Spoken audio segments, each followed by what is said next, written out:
Hello नमस्कार दोस्तों, आप सभी का हमारे चैनल पर बहुत बहुत स्वागत है। और आप अगर पहली बार हमारे चैनल पर आए हैं तो मैं आप लोगों को बता दूं, मैं अपने चैनल पर यूपी पीसीएस 2021 और आरओ एआरओ 2021 की प्रिपरेशन करा रहा हूं। तो आप हमारे चैनल को सब्सक्राइब कर लें। और हम पढ़ रहे हैं भारतीय इतिहास। भारतीय इतिहास के अंदर जो आज की वीडियो होगी इसमें पढ़ेंगे हम वैदिक काल। वैदिक काल में राजनीतिक जीवन कैसा था, या ऋग्वैदिक समाज का जो राजनीतिक जीवन था वो कैसा था।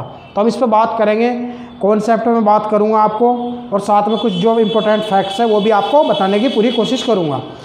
तो जैसे सबसे पहले हम बात करते हैं, ऋग्वैदिक राजनीतिक जीवन जो था वो कबीलाई आदर्शों पर आधारित था। क्योंकि ऋग्वैदिक काल में जो आर्य थे, आरंभिक आर्य, वो छोटे छोटे कबीलों में रहते थे। ऋग्वैदिक आर्य जो थे वो अस्थिर थे, अस्थिर, भ्रमणशील थे, पशुचारण पर आधारित था उनका जीवन, पशुओं को चराते रहते थे।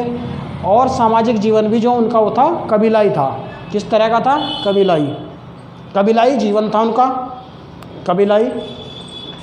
कृषि का विकास उस समय तक नहीं हुआ था, कृषि का डेवलपमेंट जो है वो नहीं हुआ था।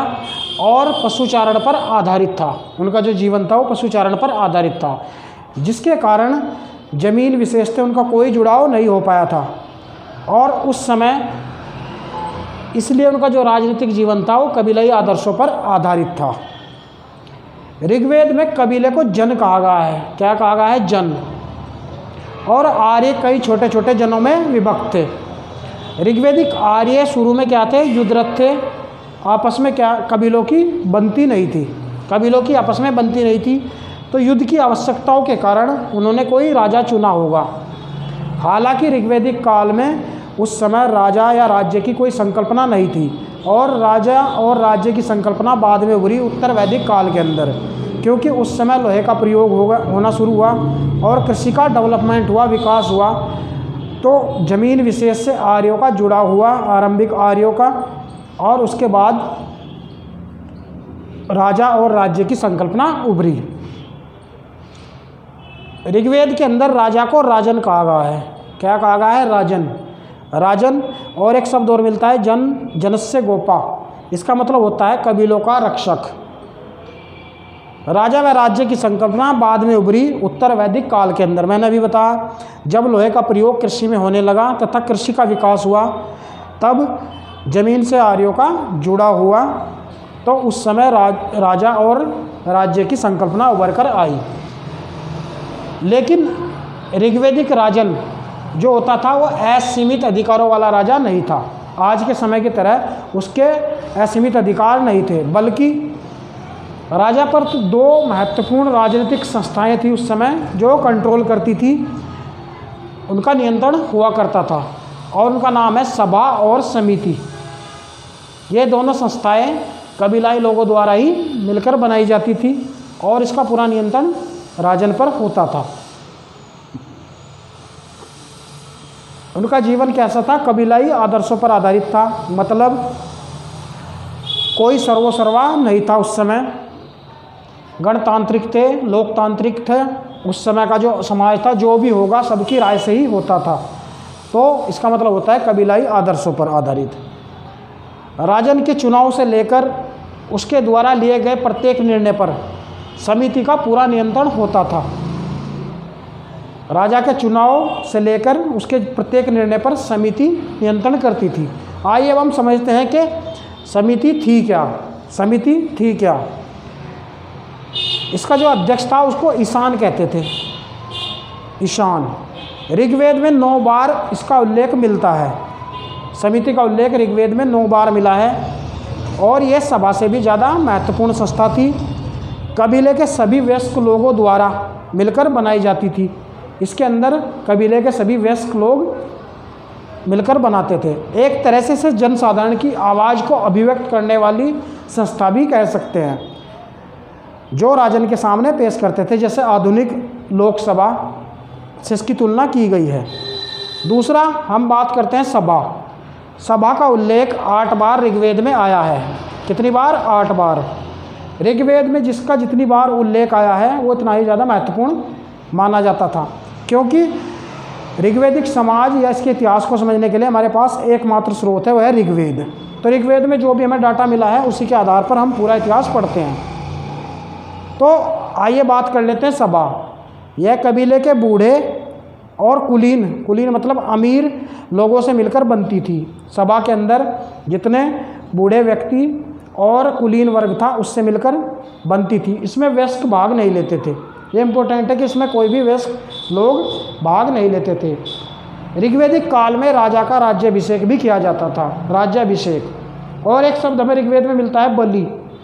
बलि का मतलब होता है स्वेच्छा से दिया गया उपहार। लोगों के द्वारा राजन को स्वेच्छा से दिया जाता था, क्योंकि उस समय ऐसा समाज जहाँ पर राज्य और राजा की संकल्पना ना हो, तो वहाँ पर टैक्स वगैरह करारोपण पद्धति उस समय थी नहीं, वस्तु विनिमय पर आधारित समाज था ये। तो उस समय बलि जो शब्द था वो स्वेच्छा से राजन को दिया जाता था वहाँ के लोगों द्वारा, क्योंकि राजन को कबीले का रक्षक या जनस्य गोपा भी कहा गया है ऋग्वेद के अंदर। आइए अब हम बात करते हैं कुछ और, मैं आप लोगों को समझा दूं।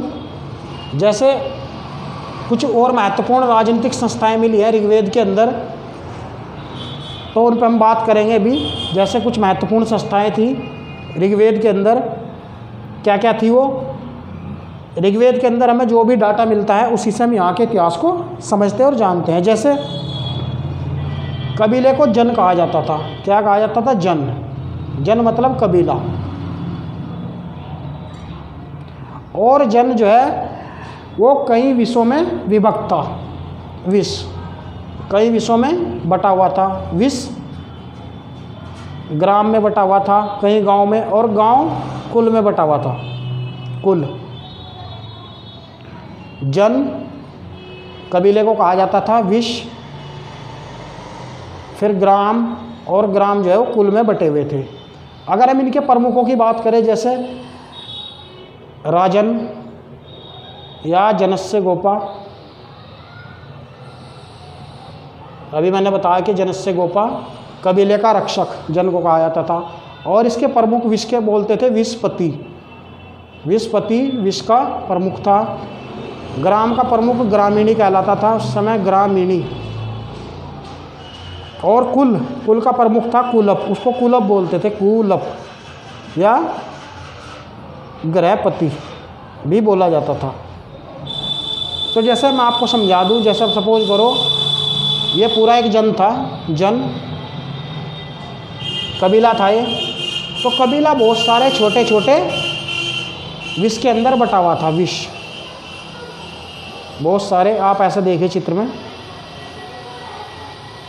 कबीला जो था जन वो बहुत सारे विष में बटा हुआ था। जैसे विष आप मान सकते विष। और फिर जो विष थे वो भी छोटे छोटे बहुत सारे गांव में बटा हुआ था, ग्राम में। जैसे ग्राम और फिर ये ग्राम, तो जो विष था वो भी छोटे छोटे ग्राम के अंदर बटा हुआ था। और सपोज एक ग्राम है तो ग्राम फिर कुलों में बटे हुए थे। ये छोटे छोटे, इसके भी अगर हम छोटे टुकड़े कर दें, कुल, कोई मान लिया ग्राम होगा तो उसके अंदर कुल होंगे बहुत सारे, तो ग्राम फिर कुलों में बटा हुआ था। तो कुल सबसे छोटी इकाई थी उस समय। कुल या इसका जो प्रमुख था वो कुलप कहलाता था।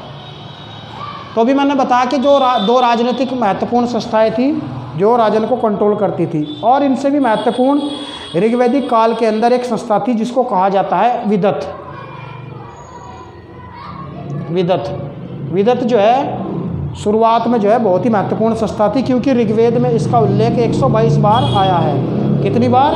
122 बार विदत का उल्लेख आया है। और ये समिति से भी ज़्यादा महत्वपूर्ण थी। हालांकि बाद के चरण में सभा और समिति महत्वपूर्ण हो गई थी और विदत का महत्व घट गया था।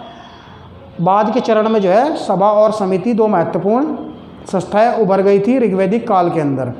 तो ऋग्वैदिक काल के बारे में हमने डिस्कशन किया आज की वीडियो में, और नेक्स्ट वीडियो में मैं बताऊंगा कि आपस में जो जन थे वो आपस में कैसे लड़ते थे एक दूसरे से। और एक बहुत ही महत्वपूर्ण जो आर्य थे उस समय युद्धरत थे, एक दूसरे से युद्ध करते रहते थे कबीलों को जीतने के लिए। और ऐसा ही एक महत्वपूर्ण युद्ध था जिसको 10 राज्य युद्ध कहते हैं, जो एक जन और 10 जनों के बीच में हुआ था। तो हम उस पर अगली वीडियो में जल्दी डिस्कशन करेंगे। वीडियो देखने के लिए बहुत बहुत धन्यवाद। अगर आपको ये वीडियो पसंद आए तो हमारे चैनल को सब्सक्राइब कर लें। वीडियो देखने के लिए बहुत बहुत धन्यवाद। Thank you so much.